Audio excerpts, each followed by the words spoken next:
What's up, gamers?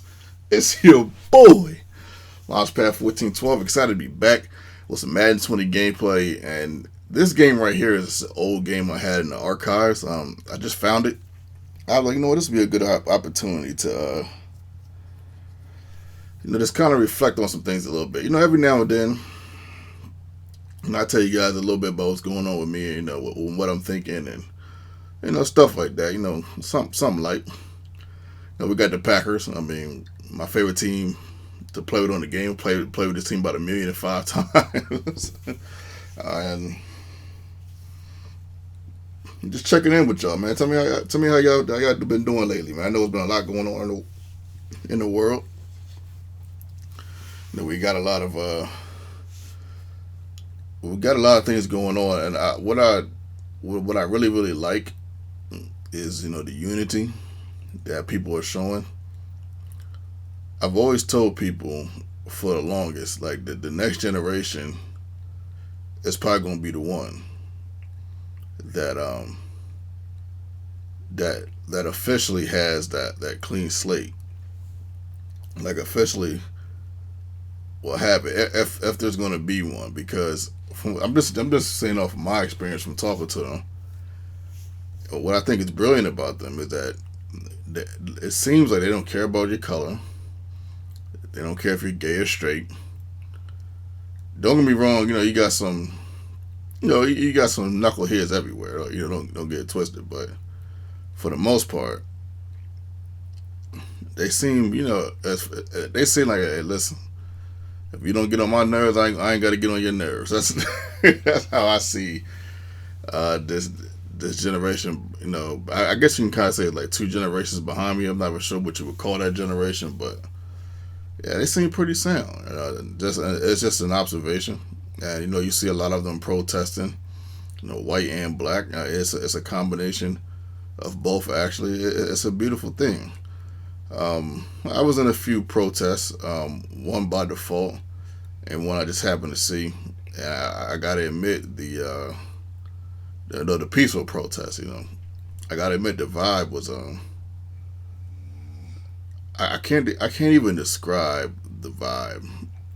I can't put it into words. I wasn't expecting to feel the way I felt about the vibe. I gotta be honest. It was surreal.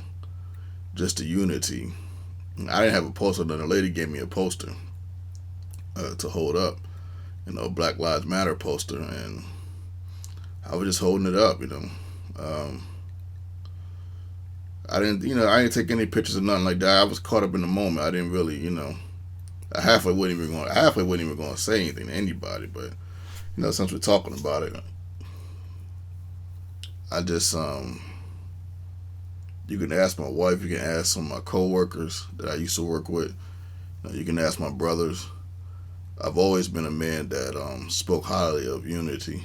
Black, white, Indian, Italian, whatever you are. Everybody. Coming together. Because I think at the end of the day, I know probably said this before. I think at the end of the day, only thing people want is peace of mind and equality. I don't think that's hard to accomplish. I really don't think that's hard to accomplish. I'm not really sure what was going on in Drew Brees' head when he said what he said. Wrong time, man. Simple. Plain and simple, just wrong time. That's gonna, tarnish his legacy. Probably forever.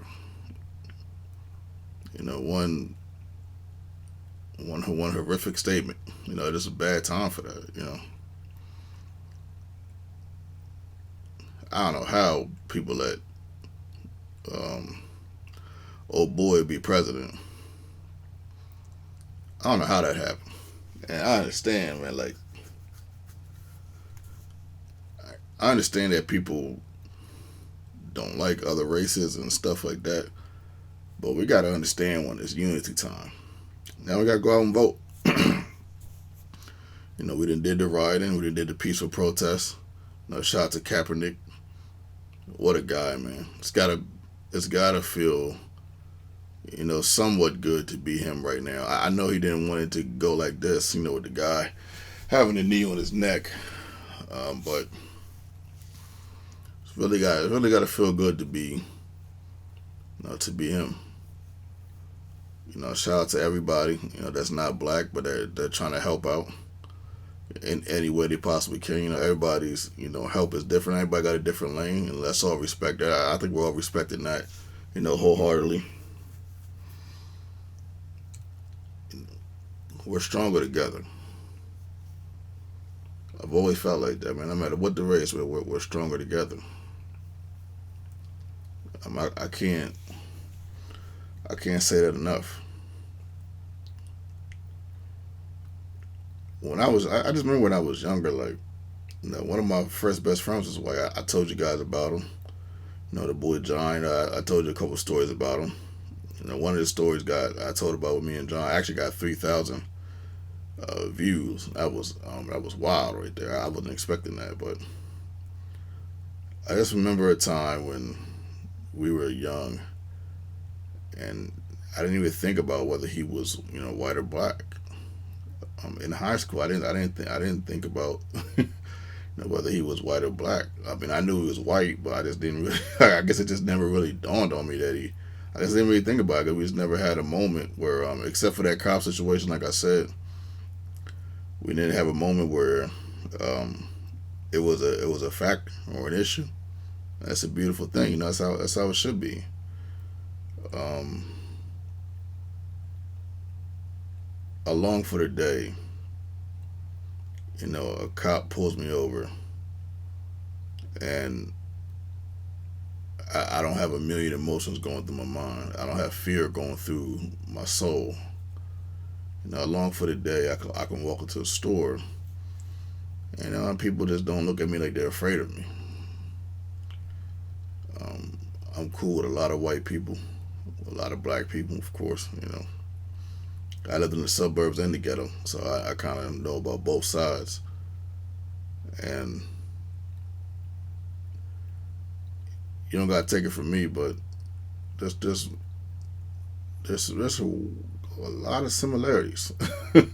You would be shocked. The similarities may be shocking for a lot of people, but it's there. I'm not saying everybody's the same or anything like that, but you know there are similarities. Well, hope you guys enjoyed this video. I just wanted to kick it with you guys for a second, just share my thoughts on what's going on. I know I ran with it a little bit. Apologize about that, but I just, I just wasn't quite sure how to, get out what I wanted to get out. It's your boy Launchpad 1412, and I'm out.